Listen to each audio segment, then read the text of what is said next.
بسم الله الحمد لله والصلاة والسلام على رسول الله وعلى آله وصحبه ومن والاه رب اشرح لي صدري ويسر لي أمري واحلل عقدة من لساني يفقهوا قولي.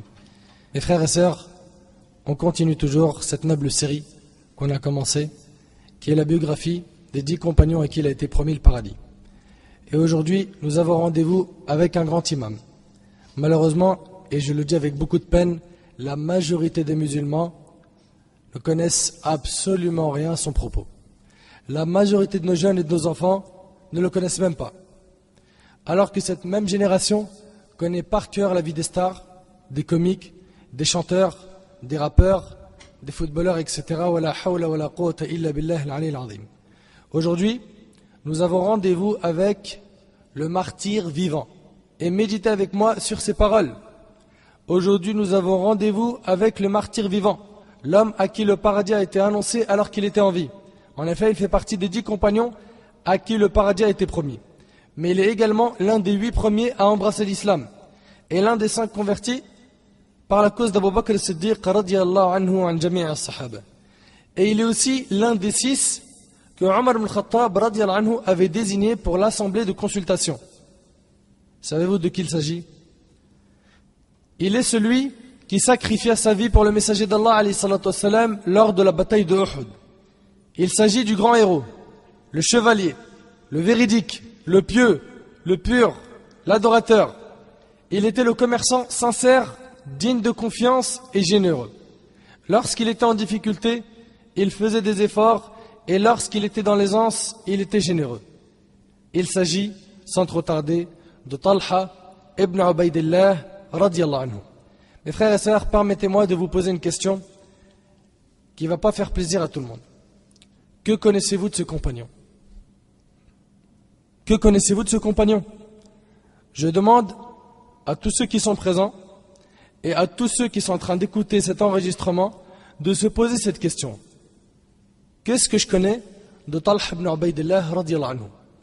Si je te donne une feuille et je te dis écris-moi 10 lignes de sa vie, qu'est-ce que tu vas m'écrire? Le constat il est triste et ça fait vraiment mal au cœur de voir à quel point on s'est détaché de l'histoire de nos ancêtres rahimahumullah. Il est honteux de faire preuve d'une telle ignorance à l'égard de ces grands imams, les nobles compagnons du prophète alayhi salatu wassalam.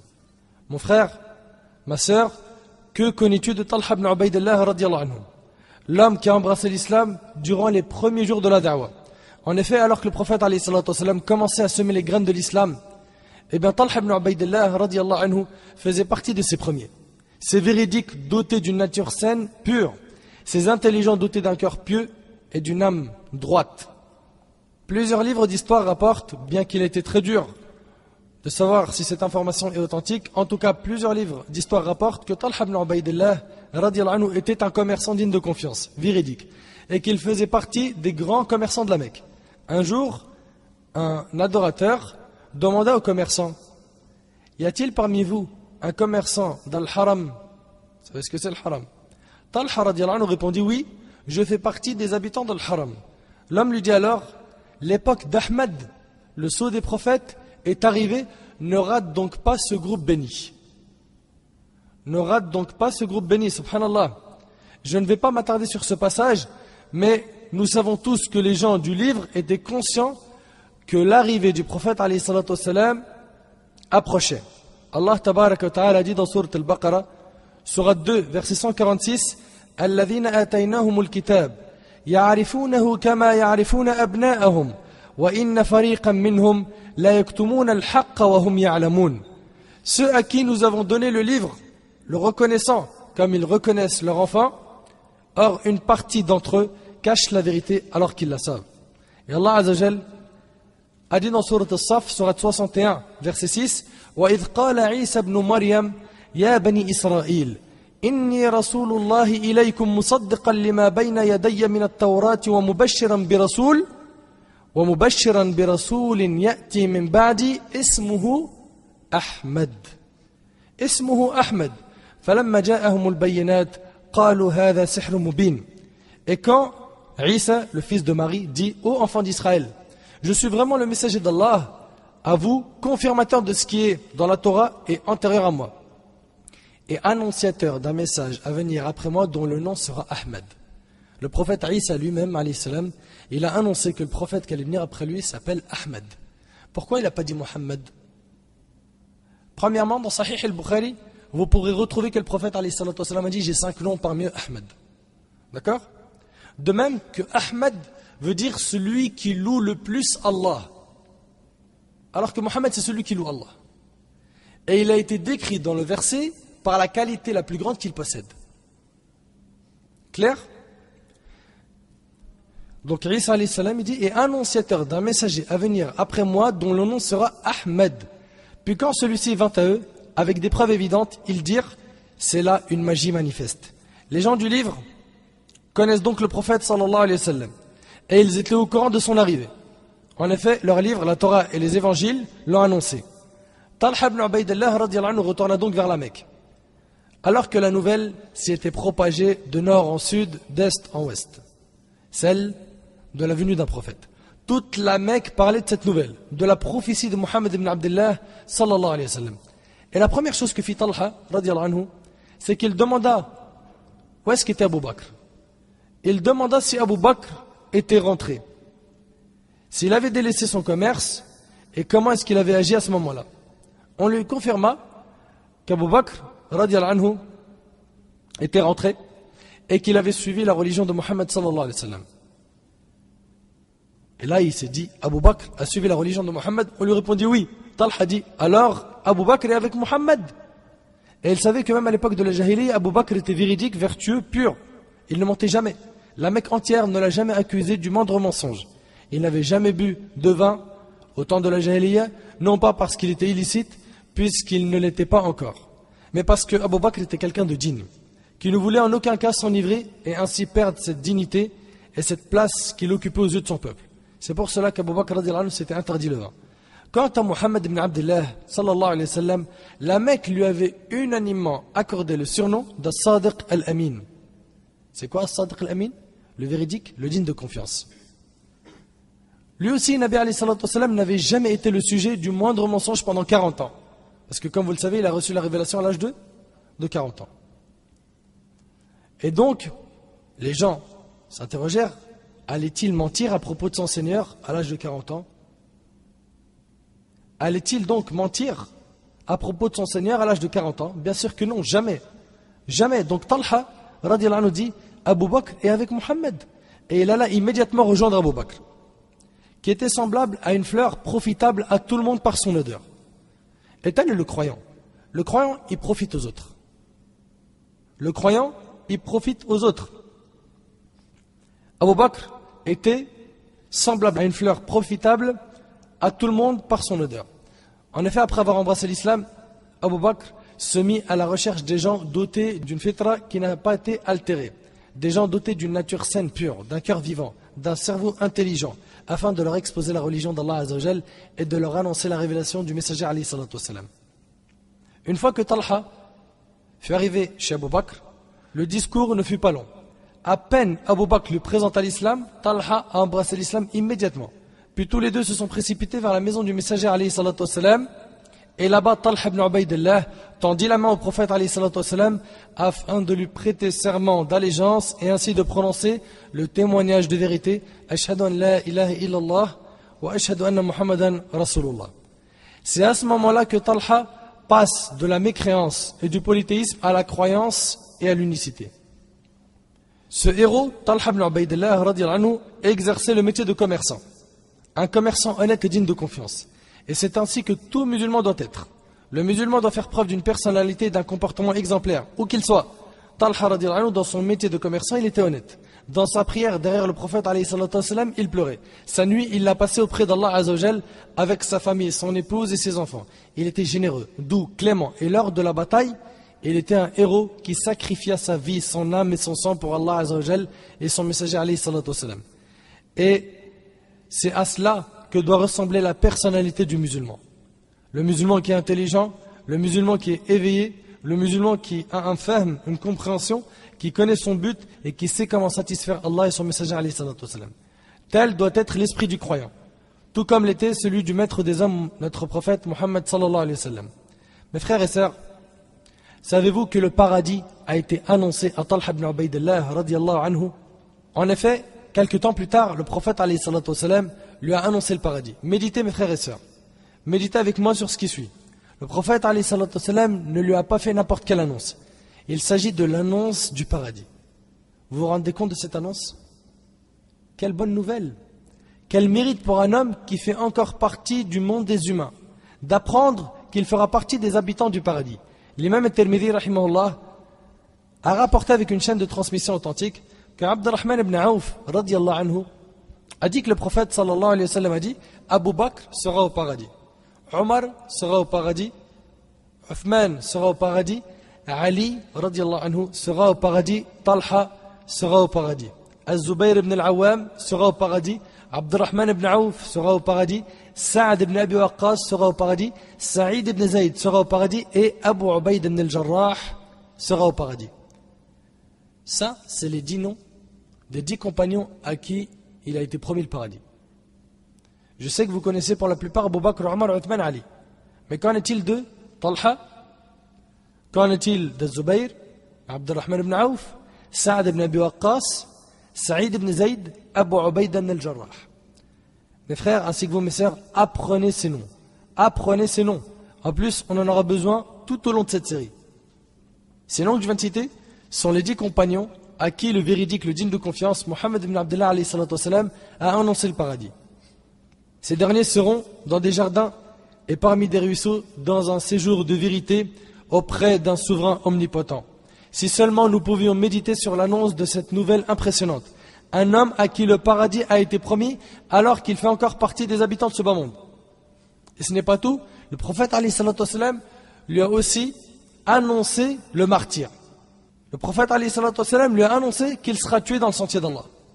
Et puis comme nous le savons, et nous cessons de le répéter, le prophète alayhi salatu wassalam était le véridique, le digne de confiance qui ne prononçait rien sous l'effet de la passion. En effet, le prophète alayhi salatu wassalam a annoncé tout ce qui se produira après sa mort. Et parmi les annonces du prophète alayhi salatu wassalam, il a informé Talha ibn Ubaydillah qu'il était un martyr qui marchait sur terre. Un martyr vivant. Un homme qu'Allah avait écrit parmi les martyrs. Et nous savons tous que les martyrs sont vivants. Et nous allons à présent voir ensemble la grandeur de ce mérite. L'imam Muslim, rahimahullah, rapporte selon Abu Hurayra radiyallahu anhu, le prophète alayhi salatu wassalam était un jour sur la montagne de Hira. Puis la montagne se mit à trembler. Le prophète alayhi salatu wassalam lui dit: reste calme Hira. Vous connaissez sûrement la version qui dit reste immobile Uhud. Mais ici, c'est reste calme Hira, car il y a qu'un prophète, un véridique ou un martyr. Et le prophète alayhi salatu wassalam cita les martyrs qui étaient sur cette montagne. Il a dit Abu Bakr, Omar, Uthman, Ali, Talha, Az-Zubayr, Saad ibn Auf et Saïd ibn Zayd. Tout cela, le prophète alayhi salatu wassalam annonce qu'ils sont martyrs. Parmi eux, Talha, notre héros du jour. Ce hadith est donc un témoignage de la part de celui qui ne témoignait jamais sous l'effet de la passion, alayhi salatu wassalam, en faveur de Talha. Et quelle était cette faveur? Le martyr. Et dans une version très touchante, dans le Musnad de l'imam Ahmad, ainsi que Sunan al-Tirmidhi, et d'autres parmi les savants, avec une chaîne de transmission valide, qu'un jour, un bédouin vint voir le prophète alayhi salatu wassalam et le questionna au sujet du verset suivant. Le verset où Allah tabaraka wa ta'ala dit, dans Surat al-Ahzab, Surat 33, verset 23, Min al-mu'minina rijal. Min al-mu'minina rijalun sadaqu ma'ahadu Allah alayhi. فمنهم من قضى نحبه ومنهم من ينتظر وما بدلوا تبديلا. Il est parmi les croyants des hommes. Parmi les croyants, il y a des hommes. Écoute bien, il est parmi les croyants des hommes qui ont été sincères dans leur engagement envers Allah. Certains d'entre eux ont atteint leur fin et d'autres attendent encore. Et ils n'ont varié aucunement dans leur engagement. Méditez bien avec moi sur ce verset. Allah Azza wa Jalla a dit: il est parmi les croyants des hommes qui ont été sincères dans leur engagement envers Allah. Certains d'entre eux ont atteint leur fin. C'est-à-dire quoi, certains d'entre eux ont atteint leur fin? On y arrive. Et d'autres attendent encore et ils n'ont varié aucunement dans leur engagement. Le bédouin a questionné le prophète alayhi salatu wassalam, qui parmi les compagnons ont atteint leur fin? Le prophète alayhi salatu wassalam regarda Talha ibn Ubaydillah radiyallahu anhu et dit: celui-ci a atteint sa fin. Et c'est un énorme mérite. Et je ne sais pas si vous êtes conscient de ce que veut dire celui-ci a atteint sa fin. Ce hadith décrit un homme qui a tenu son engagement jusqu'à rencontrer son Seigneur Tabaraka wa Ta'ala en étant un martyr sincère. En étant un martyr sincère.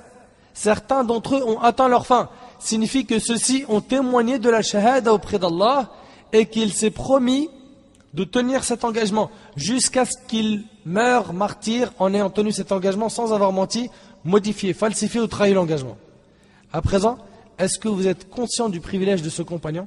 Le prophète ﷺ annonce à Talha ibn Ubaydillah qu'il est concerné par ce verset, qu'il est de ceux qui ont atteint leur fin, alors qu'il faisait encore partie des habitants de ce bas monde. Arrivez-vous à imaginer que cet homme connaissait déjà sa fin? Que demander de plus? T'imagines, on te dit, toi, tu vas mourir martyr. Ta fin, elle est bonne. Ça y est, elle est garantie. Imagine un petit peu. Imagine qu'on t'annonce que tu vas mourir en prière, prosterné. Ou qu'on te dit, tu vas mourir devant la Kaaba en train de lire du Coran. Tout en sachant que le prophète a dit, les actes ne valent que par leur fin. Innamal a'mal bil khawatim. À quoi va ressembler ta fin et la mienne, mon frère? J'ai déjà posé cette question plusieurs fois, mais il est important de se la reposer tout le temps. Parce qu'elle fait mal. Elle fait mal et on est souvent plongé dans les passions, dans la dunya et pire encore dans l'insouciance. Al-ghafla. Être insouciant. Il n'y a pas pire que ça. C'est qu'Allah subhanahu wa ta'ala, il t'a donné la santé, il t'a donné à manger, il t'a donné à boire, il t'a donné un toit. Alhamdulillah, tu as ta famille auprès de toi. Certains parmi nous-mêmes travaillent et gagnent de l'argent, mais on arrive de temps en temps à oublier Allah. Ou des fois on arrive à oublier Allah trop souvent. Et sachez une chose, c'est qu'il n'est garanti à personne d'avoir une bonne fin. Personne d'entre nous n'est sûr de mourir sur la ilaha illallah. Personne n'est à l'abri du stratagème d'Allah. Wallahi al-azim, que les personnes sincères ont le cœur qui se déchire par la crainte de ce souci. Est-ce qu'Allah il accepte de leur part? Et après, les grands compagnons, ils faisaient les actions et ils n'avaient aucune garantie et ils n'étaient pas sûrs d'eux concernant l'acceptation de l'œuvre. Nous aujourd'hui, on vise quoi? La quantité et non la qualité de l'action. Aujourd'hui, on vise quoi? Celui qui va prier toute la nuit, celui ou celle qui va lire 30, 40, 50, voire 100, 200 pages de Coran par jour, en oubliant qu'Allah ne regarde pas la quantité mais la qualité. Est-ce que c'était fait pour Allah? Est-ce que tu étais sincère? Est-ce que tu recherchais réellement la satisfaction d'Allah ou l'ostentation? Tu voulais dire aux gens, voilà ce que j'ai fait aujourd'hui. Chacun d'entre nous connaît la réponse. Et notre prophète, alayhi salatu wassalam, son souci était de savoir comment elle allait être sa fin. Ça, c'était Nabi alayhi salatu wassalam. Qu'en est-il de nous?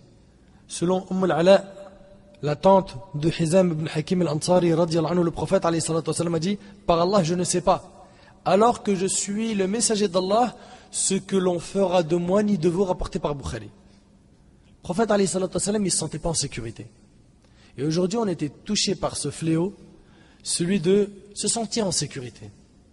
Moi, alhamdoulilah, mon frère Labis alayhi, on se contente bien comme il faut de ce qu'on fait comme ibadah, comme adoration.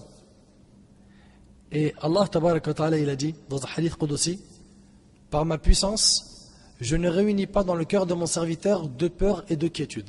Si mon serviteur a peur de moi dans ce bas monde, je le mettrai en sécurité le jour du jugement. Et si il est en sécurité dans ce bas monde, je lui ferai peur le jour du jugement. Est-ce que tu as peur d'Allah? Tu vas me dire bien sûr que oui. Est-ce que ça se voit quand tu es seul? Parce que quand on est en groupe, c'est facile de montrer une bonne image. Quand tu es seul, est-ce que tu es hypocrite? Ou est-ce que tu es quelqu'un de sincère? Tu ne désobéis pas à Allah. Tu ne regardes pas avec tes yeux le haram. Tu n'écoutes pas avec tes oreilles le haram. Ta langue ne prononce pas le haram. Tes pieds ne se dirigent pas vers le haram. Tes mains ne touchent pas ce qui est haram. Ces questions, moi, me font mal. Moi, je vous le dis personnellement, Wallah, elles me font mal. Elles me font très mal parce qu'on est tous dans le même bateau, le bateau des pécheurs. Tous. Si le prophète alayhi salatu wassalam dit, par Allah, je ne sais pas, alors que je suis le messager d'Allah, ce que l'on fera de moi ni de vous. Qu'en est-il de nous? On a un mauvais comportement. On triche, on ment, on médit, on calomnie, on se moque des gens, etc. Qu'en est-il de nous? Je reviens à dire que Talha ibn Ubaydillah radiyallahu anhu connaissait déjà sa fin. Et comme vous le savez, les actions ne valent que par leur fin. Et qu'Allah tabaraka wa ta'ala nous accorde à tous et à toutes une bonne fin. Et l'annonce faite à Talha ibn Ubaydillah radiyallahu anhu, ce noble compagnon, ce pieux, ce héros, se concrétisa le jour de la bataille de Uhud. Une bataille qui fut très dure. En effet, ce jour-là, le prophète allait se faire tuer. Ce jour-là, les polythéistes avaient tout préparé pour se venger de leur défaite lors de la bataille de Badr. Leur chef Abu Sufyan avait préparé 3000 combattants, ce qui est énorme. C'était même l'armée la plus grande de l'époque. Et ce n'est pas tout, ce même Abu Sufyan insistait au point où il a emmené les femmes avec lui, afin de s'assurer que les hommes ne s'enfuiront pas. En effet, quelle honte si l'un de ces hommes fuyait et abandonnait sa femme. Les polythéistes étaient donc déterminés à se venger du messager d'Allah alayhi salatu wassalam, et ainsi de venger leurs compatriotes qui avaient été tués lors de la bataille de Badr. Une fois arrivé à Uhud, le prophète alayhi salatu wassalam concerta ses compagnons pour savoir s'ils devaient plutôt rester à Médine, et au cas où ils se feraient attaquer, la ville se transformait alors en un véritable champ de bataille avec des hommes qui combattraient en pleine rue, des femmes et des enfants qui combattraient d'au-dessus des toits, etc. Et il leur a demandé, ou bien est-ce que vous préférez que l'on sorte affronter l'ennemi? Les jeunes, pleins d'énergie et d'enthousiasme sincère, insistaient à ce que le prophète alayhi salatu wassalam affronte les polythéistes. Surtout après avoir entendu des éloges du prophète alayhi salatu wassalam à l'égard des compagnons ayant participé avec lui à la bataille de Badr. Selon Ali ibn Abi Talib radiyallahu anhu, le prophète alayhi salatu wassalam a dit: sache qu'Allah a considéré les combattants de Badr et leur a dit: faites ce que vous voulez car je vous ai pardonné, rapporté par Tirmidhi, authentifié par l'Albani. Ceux qui étaient dans la bataille de Badr, Allah leur a pardonné leurs péchés. Écoute bien, sache qu'Allah a considéré les combattants de Badr et leur a dit: faites ce que vous voulez car je vous ai pardonné. Le prophète alayhi salatu wassalam a approuvé l'avis des compagnons qui était de quitter Médine pour aller combattre à Uhud. Et il quitta la ville afin d'affronter les polythéistes hors des frontières de Médine. Et il alayhi salatu wassalam plaçait effectivement son camp à Uhud. Le prophète alayhi salatu wassalam avait préparé 1000 combattants. Mais en partant de Médine, un hypocrite sema les graines d'une fitna destructrice au sein de l'armée des musulmans. Cet hypocrite, ainsi que 300 autres combattants, se sont retirés en disant: dans quel but allons-nous sacrifier nos vies? Et la fitna fut enclenchée, et elle aurait pu perturber les rangs des musulmans. Mais Allah Azza wa Jalla les a épargnés. En raison de cette fitna, des tribus entières auraient pu se retirer. Allah tabaraka wa ta'ala dit dans le Coran, dans Surat Ali Imran, Surat 3, verset 122: إِذْ هَمَّتْ طَائِفَتَانِ مِنْكُمْ أَنْ تَفْشَلَا وَاللَّهُ وَلِيُّهُمَا وَعَلَى اللَّهِ فَلْيَتَوَكَّلِ الْمُؤْمِنُونَ. Quand deux de vos groupes songèrent à fléchir, alors qu'Allah est leur allié à tous deux, car c'est en Allah que les croyants doivent placer leur confiance. Regarde bien, quand deux de vos groupes songèrent à fléchir, tout abandonné, alors qu'Allah est leur allié à tous deux, car c'est en Allah que les croyants doivent placer leur confiance. Les flammes de cette fitna avaient failli faire un ravage, mais Allah Azza wa Jal a raffermi le cœur des compagnons du prophète alayhi salatu wassalam, malgré que les musulmans n'étaient plus que 700. Face à combien? 3000 combattants. C'est alors que le prophète alayhi salatu wassalam se leva lui-même afin de choisir les chefs, d'organiser les rangs, de délimiter la terre du combat et de mettre en place la stratégie qu'ils allaient suivre. J'attire votre attention, mes frères et sœurs, sur le fait que le prophète alayhi salatu wassalam était un messager ayant reçu la révélation des cieux afin de lier la terre aux cieux par le meilleur des liens. Mais le prophète alayhi salatu wassalam était également un dirigeant militaire, capable de mettre des stratégies par lui-même, de diriger les armées par lui-même. Et même lorsque les héros et les courageux fuyaient les combats acharnés, le prophète alayhi salatu wassalam se levait et restait face à l'ennemi et disait haut et fort: je suis le prophète et ce n'est pas un mensonge, je suis le fils de Abd al-Muttalib. Pendant ce temps-là, les compagnons étaient derrière lui. Et le prophète alayhi salatu wassalam était également un homme politique. Il alayhi salatu wassalam est celui qui a fondé une nation pour les musulmans en plein milieu d'un désert où la mécréance et l'ignorance prédominaient. Mais en très peu de temps, aucun autre édifice ne pouvait rivaliser avec l'édifice qu'avait fondé le prophète sallallahu alayhi wa sallam. Le prophète alayhi salatu wa sallam était un homme pieux, adorateur, soumis aux ordres divins, qui multipliait le repentir. Un homme qui a adoré Allah comme personne ne l'a jamais adoré. Il priait jusqu'à ce que ses pieds se fendent, et quand on lui demandait pourquoi est-ce qu'il faisait cela, pourquoi est-ce qu'il faisait autant d'efforts pour Allah Azza wa Jal, alors qu'Allah lui avait pardonné son passé, son futur, et il disait: ne serais-je point un serviteur reconnaissant? Le prophète alayhi salatu wassalam était également le prédicateur. L'appel à l'islam a puisé tout son temps, sa sueur, son sang, sa tranquillité. En effet, dès les premiers moments de la da'wah, Allah Azza wa Jalla lui a dit, et cela vous le retrouverez dans Surat al-Muddathir, Surat 74, versets 1 et 2, Ya ayyuha al-Muddathir, qum fa'anzir. Ô toi, Muhammad, qui est revêtu d'un vêtement, lève-toi et avertis.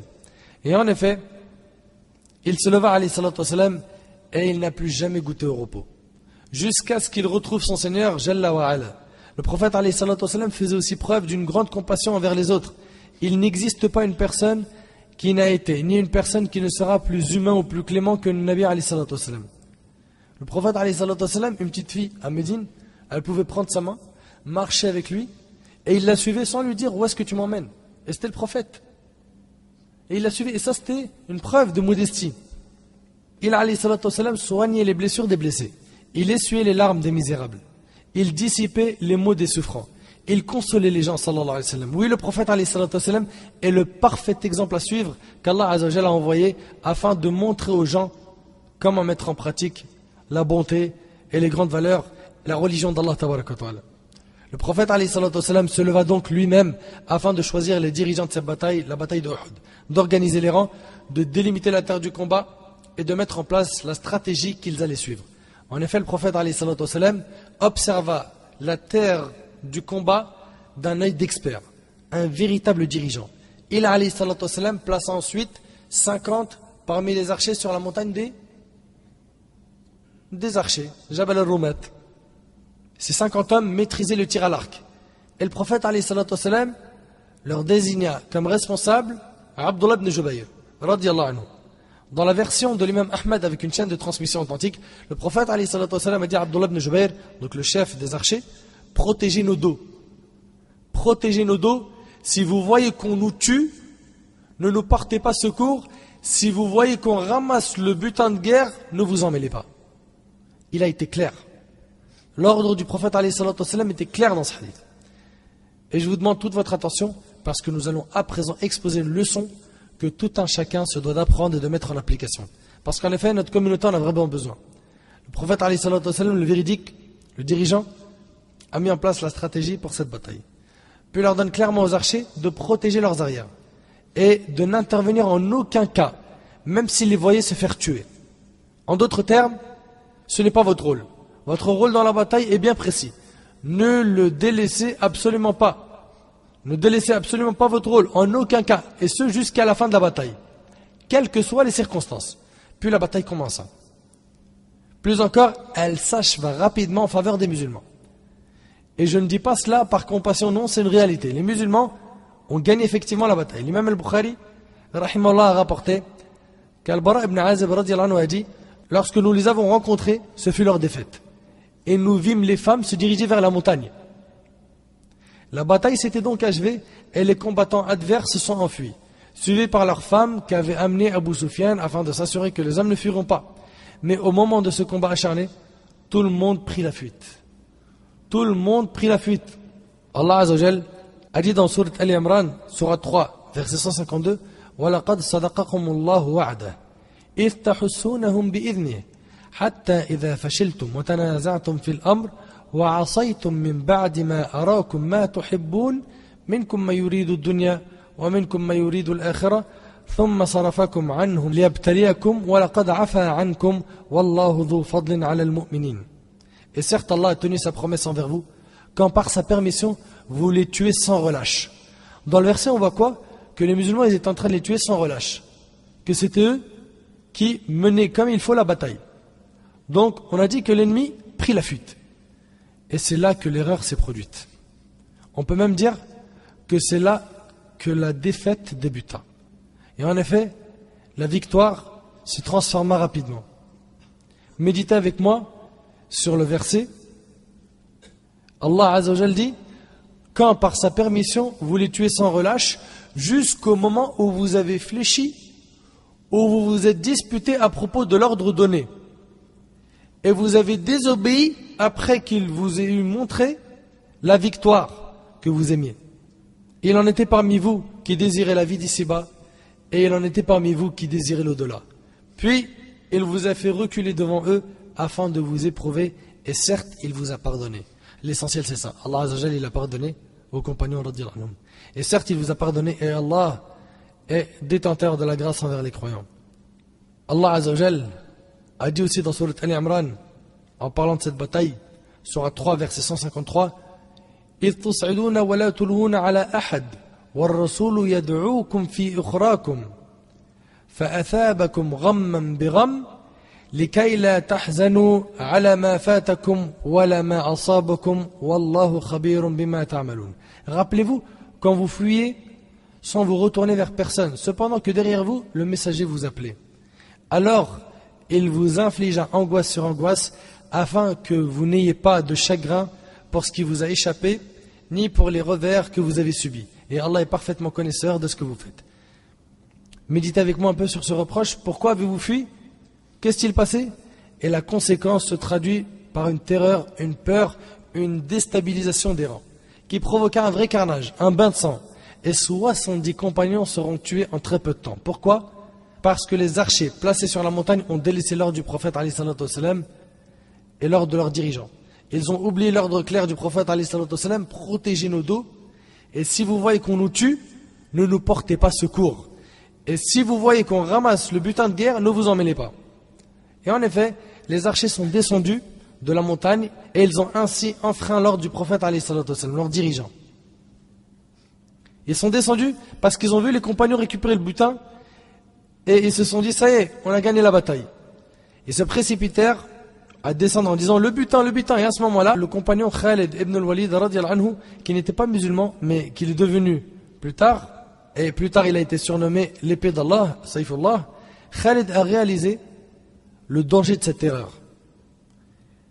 Et qu'est-ce qu'il a fait? Il est parti par derrière, discrètement, et il a attaqué d'une extrême violence les compagnons.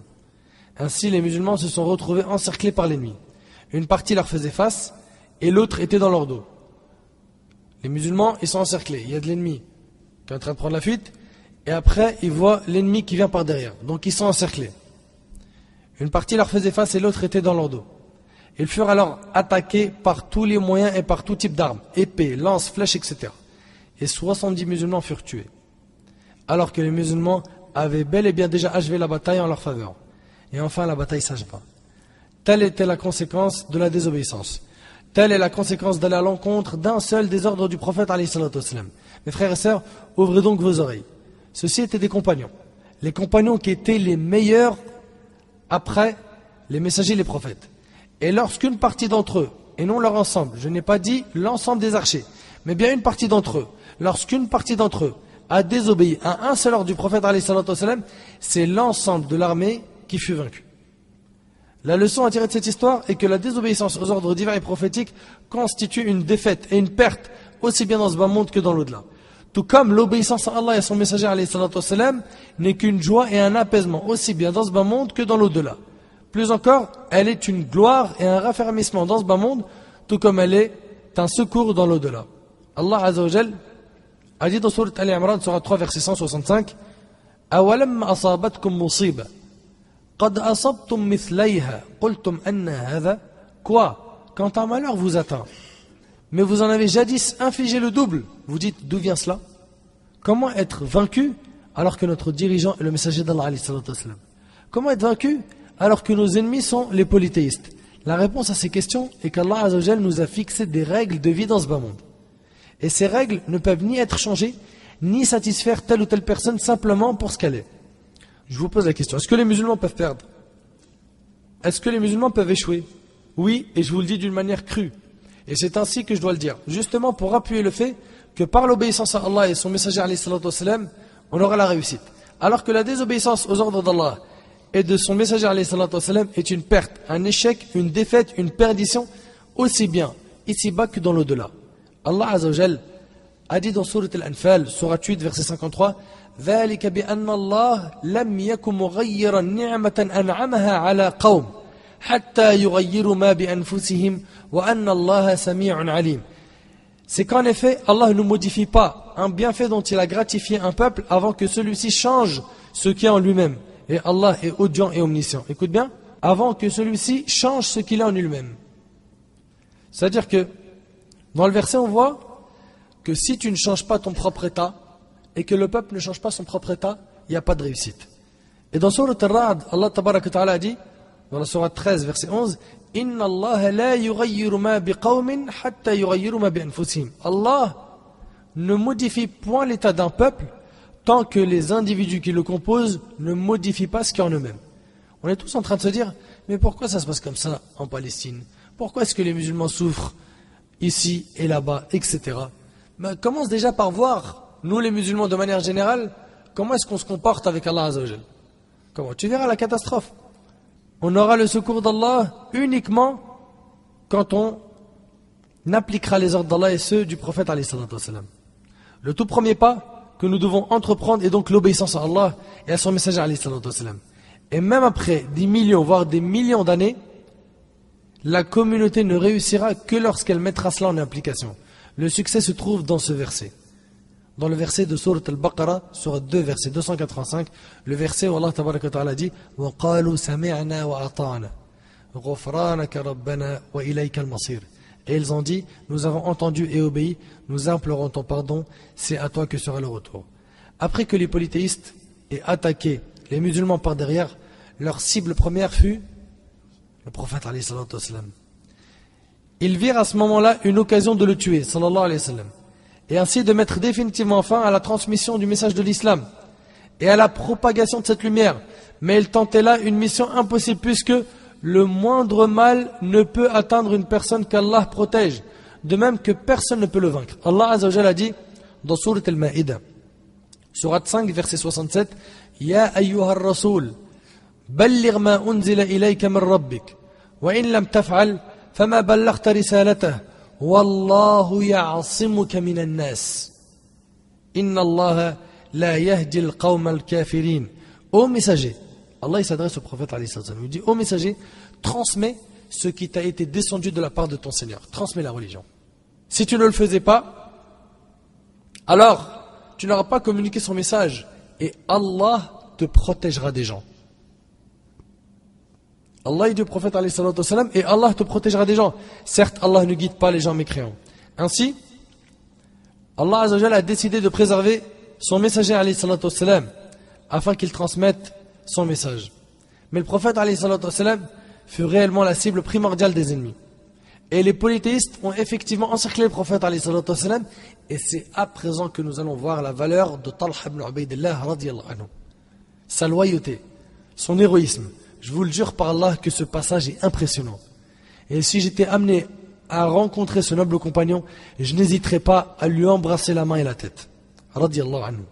Ce noble compagnon qui a fait de son corps un bouclier de protection pour le prophète alayhi salatu wassalam, un bouclier va recevoir toutes les flèches, les lances et épées afin d'éviter que le moindre mal ne touche le prophète alayhi salatu wassalam.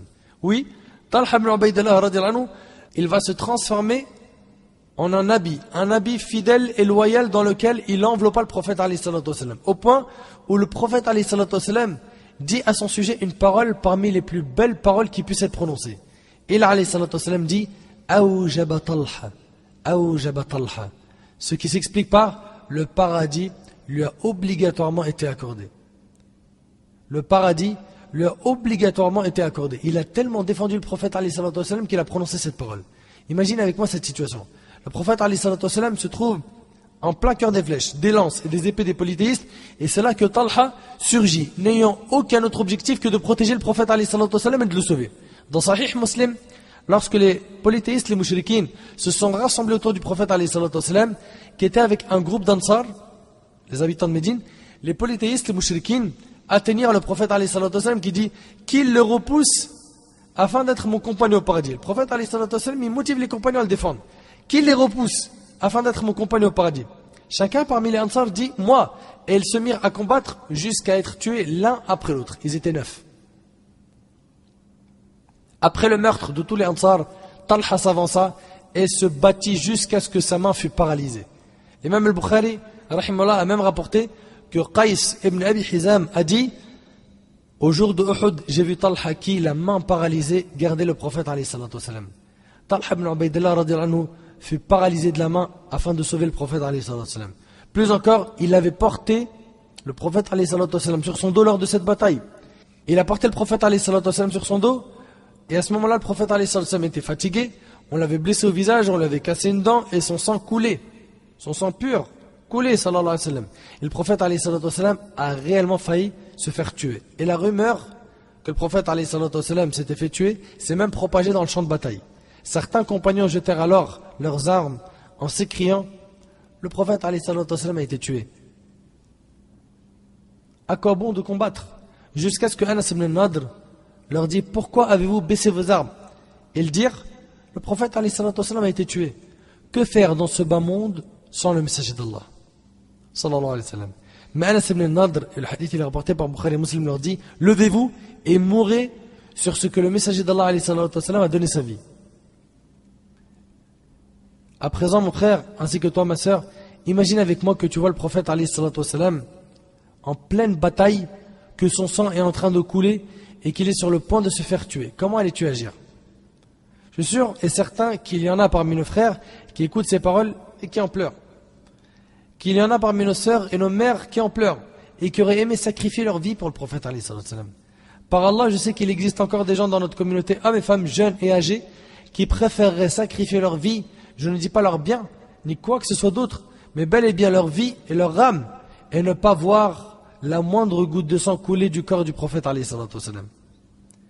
Si telle aurait été la réaction de certains de notre communauté actuelle, qu'en est-il de ses compagnons choisis pour le prophète alayhi salatu wassalam et qui ont été éduqués par un Nabi alayhi salatu wassalam? Talha ibn Ubaydillah surgit alors comme un lion afin de protéger le prophète alayhi salatu wassalam par son corps, son sang et son âme. Et il resta à le défendre jusqu'à ce que les autres compagnons soient arrivés. Il a été celui qui a le plus défendu le prophète alayhi salatu wassalam ce jour-là.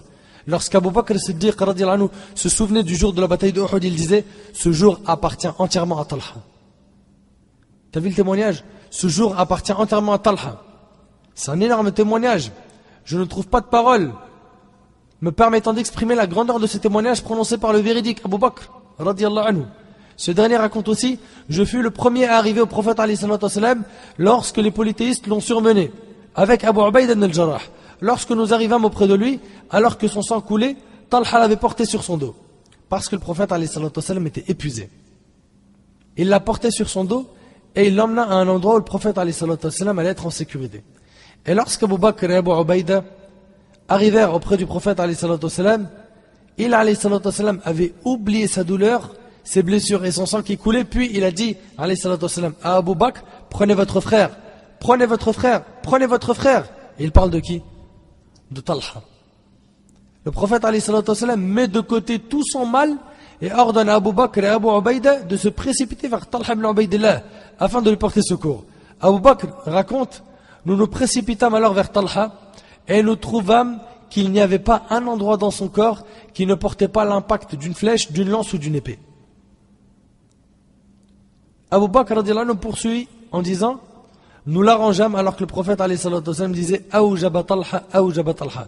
Le paradis lui a été obligatoirement accordé, et il a dit ça Nabi alayhi salam 2 fois, parce que Nabi alayhi salam a vu que Talha a vraiment sacrifié, et qu'Allah tabaraka ta'ala t'agrée ô Talha. Félicitations à toi ô Talha, qu'Allah te récompense de la meilleure des manières ô Talha. Le prophète alayhi salatu wassalam a réellement failli se faire tuer lors de cette bataille de Uhud, mais Allah azza wa jalla lui a envoyé Talha ibn Ubaydillah, ce grand lion qui a pu le défendre comme aucun compagnon ne l'a fait dans cette bataille. Il faut également savoir que Talha ibn Ubaydillah a participé à toutes les batailles avec le prophète alayhi salatu wassalam, sauf la bataille de Badr, durant laquelle le prophète alayhi salatu wassalam lui avait confié une autre mission, à lui et à Sa'd ibn Abi Waqqas, une mission qu'ils remplirent parfaitement.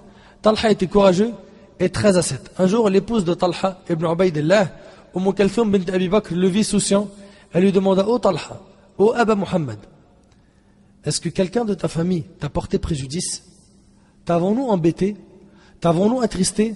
Avons-nous fait quelque chose qui te déplaît? Voyez-vous de quelle bonté et de quelle grâce était dotée cette femme, radiyallahu anha. Et c'est tout à fait normal, puisqu'elle est la fille de qui? Là on parle de qui là? Kalthum bint Abi Bakr. Donc normalement ça y est, c'est réglé. C'est la fille d'Abu Bakr. Elle a grandi dans une ambiance véridique, celle de l'islam et de la révélation. Son époux Talha lui répondit: non par Allah. Non par Allah, quelle bonne épouse musulmane que tu es. Et le hadith il est rapporté par Tabarani et d'autres, et ces hommes sont dignes de confiance. Elle lui demanda: pourquoi donc un tel chagrin et une telle tristesse? Quel est ton souci? Talha répondit: c'est l'argent que je possède. J'ai beaucoup d'argent et ça m'a rendu soucieux. Subhanallah. Ça c'est un message aux personnes riches. Je m'adresse à présent à nos pères, qu'Allah les récompense, et je leur demande, imaginez-vous, il a une trentaine d'années. Vous vous souvenez? Est-ce que vous espériez posséder 1/10 de l'argent que vous possédez aujourd'hui? Imaginez-vous. Donc ma recommandation est: dépensez donc pour Allah et remplissez le droit d'Allah Azza wa Jal au niveau de l'argent qu'Allah vous a attribué. N'oubliez pas les pauvres partout dans le monde. N'oubliez pas ceux qui meurent de faim. Vous avez une grande part de responsabilité. N'oubliez pas ceux qui meurent de soif. N'oubliez pas ceux qui meurent de froid. Par Allah, il y a des moments où il y a des gens qui dorment sans avoir mangé. Des gens qui n'ont pas les moyens de se soigner ou d'acheter des médicaments. Des gens qui n'ont pas de quoi s'habiller. Et en parallèle, il existe des gens de notre communauté qui possèdent des sommes d'argent qu'eux-mêmes ne connaissent même pas. Tellement que ces sommes sont gigantesques. Talha répondit donc: ce qui le rend soucieux, c'est qu'il a trop d'argent. Alors que chez nous, au contraire, c'est pas un souci. J'ai beaucoup d'argent et ça m'a rendu soucieux. Son épouse lui répondit: et pourquoi t'en soucier? Demain matin, répartis-le dans ta famille. Et c'est effectivement ce qu'il fit. Le lendemain matin, il partagea son argent et le distribua aux membres de sa famille. Il fit aumône de cet argent et s'en débarrassa. Il se débarrassa de ce souci qu'est l'argent. Il fut heureux et rendit les autres heureux. Chers frères et sœurs, l'argent est un plaisir éphémère. Tu vas en avoir, pas de problème. Par contre, il ne faut pas que l'amour de l'argent pénètre ton cœur. Et j'oublierai jamais de ma vie la parole d'un cher que j'aime beaucoup, qu'Allah m'a facilité de rencontrer. Il me disait: écoute, Akhi Nader, si l'argent pénètre, écoute bien, ton cerveau, tôt ou tard il va pénétrer ton cœur. Ça commence par d'abord hanter l'esprit, et après ça pénètre le cœur. Et si ça rentre dans ton cœur, c'est fini. C'est fini. Ton cœur, tu peux l'oublier. Le bonheur, on le trouve que dans la foi, que dans la spiritualité, que dans la relation qu'on a avec Allah Azza wa Jal. C'est pour ça qu'il faut à tout prix que les gens qui ont de l'argent prennent exemple sur ce compagnon. Pour lui, c'était un souci d'en avoir trop. Parce que qui dit en avoir trop, c'est que, il faut faire de plus en plus attention sur la provenance de cet argent, être sûr et garantir qu'on n'a aucun euro douteux dans notre argent, faire attention à payer zakat el-mal, ce pilier de l'islam qui a été délaissé, et jusqu'à maintenant on a des centaines et des milliers de musulmans, et je pèse mes mots, qui ne savent pas comment calculer zakat el-mal. Ils ne savent pas. C'est un pilier de l'islam et il ne sait pas. Il se dit: comment on fait pour payer la zakat? Il sort une aumône pendant Ramadan, il dit: c'est bon, j'ai payé la zakat. D'où tu nous ramènes ça? Et celui qui a de l'argent, il doit faire aussi attention à la vantardise. Parce que généralement, ceux qui ont de l'argent, ils penchent vite vers la vantardise. Et à l'excès. Car beaucoup parmi eux commettent des excès dans les dépenses. Allah il a dit: mangez et buvez, ne commettez pas d'excès. Tu veux manger, tu veux boire, tu veux faire tes achats, etc. Pas de problème, mais commets pas d'excès, reste dans le juste milieu. Tel a été notre compagnon Talha ibn Ubaydillah radiyallahu anhu. Et pour faire court, car j'ai envie de vous libérer, surtout que la salat elle est dans pas longtemps, Talha ibn Ubaydillah radiyallahu anhu s'est fait tuer par une flèche lors de la bataille du chameau. Ça vous dit quelque chose, la bataille du chameau? Il s'est fait tuer par une flèche lors de la bataille du chameau en l'an 36 de l'Hégire. Il avait à ce moment-là 64 ans. Ali ibn Abi Talib radiyallahu anhu alla alors le voir. Il le prit dans ses bras, lui essuya le visage et la tête de la poussière qui les couvrait. Puis il dit: il est difficile pour moi, ô Abu Muhammad, de te voir couvert de poussière. Puis Ali radiyallahu anhu se mit à pleurer en disant: par Allah, j'aurais aimé mourir 20 ans avant ce jour. Tellement c'était une grande perte pour les compagnons d'avoir perdu. Talha ibn Ubaydillah radiyallahu anhu retient que ce héros a marqué le coup dans la bataille de Uhud, qu'il a été le vêtement de Nabi alayhi salatu wassalam, qu'il l'a protégé de tout. Retient que c'était un ascète, que c'était quelqu'un qui ne s'occupait pas, comme nous, du bas monde et de gagner sans donner le droit d'Allah. Car en islam, il n'est pas interdit de gagner de l'argent et d'avoir même beaucoup d'argent et d'avoir même une grande maison et une voiture qui est belle, mais il faut faire attention à ne pas tomber dans l'excès et dans la vantardise. Dans l'excès et dans la vantardise. C'est pas parce qu'Allah t'a donné beaucoup d'argent que tu vas aller acheter des voitures, par exemple, à 200 000 euros. C'est un excès. C'est un excès. Pour bien moins que cela, tu peux avoir quelque chose de correct.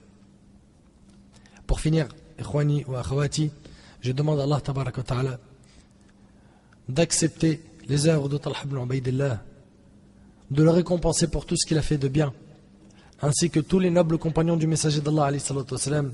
Essayons un petit peu de profiter de ces biographies, ne serait-ce qu'en faisant le 10e de ce qu'il faisait. Et ce noble compagnon-là est un parmi nos exemples. Servons-nous de ces leçons dans notre vie de tous les jours, et qu'Allah tabaraka wa ta'ala nous facilite d'être ressuscités en sa compagnie, ainsi que la compagnie du messager alayhi salatu wassalam, et d'être dans le meilleur des endroits qui est le Jannah. As'Allah subhanahu wa ta'ala an yanfa'ani bima qult wa an yanfa'akum bima sami'tum. هذا والله أعلم. سبحانك اللهم وبحمدك أشهد أن لا إله إلا أنت أستغفرك وأتوب إليك. بارك الله فيكم والسلام عليكم ورحمة الله وبركاته.